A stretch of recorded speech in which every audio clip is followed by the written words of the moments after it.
નમસ્કાર, હું છું પ્રિયા અને તમે જોઈ રહ્યા છો જનતા કી જાણકારી ન્યૂઝ।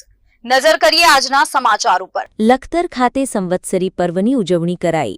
જૈન સમાજના ચાલતા પવિત્ર પર્યુષણ મહાપર્વના અંતિમ દિવસે લખતર શહેરમાં સંવત્સરીની આસ્થાપૂર્વક ઉજવણી કરવામાં આવી હતી।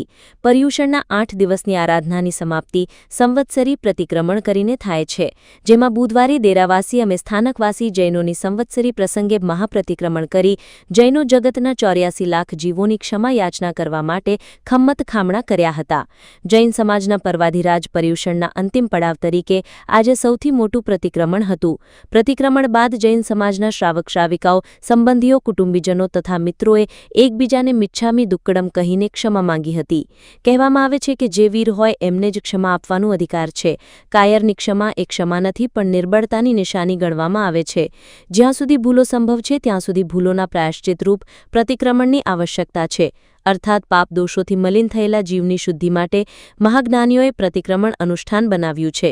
ત્યારે લખતર ખાતે શ્વેતાંબર મૂર્તિ પૂજક જૈન સંઘ સંચાલિત ઉપાશ્રયની અંદર તેમજ સ્થાનકવાસી જૈન ઉપાશ્રય ખાતે જૈન સમાજના શ્રાવક શ્રાવિકાઓ દ્વારા ભક્તિભાવપૂર્વક 3 કલાક લાંબુ સાંવત્સરિક પ્રતિક્રમણ કરીને જાણતા અજાણતા થયેલ પાપોનું પ્રાયશ્ચિત કરવામાં આવ્યું હતું।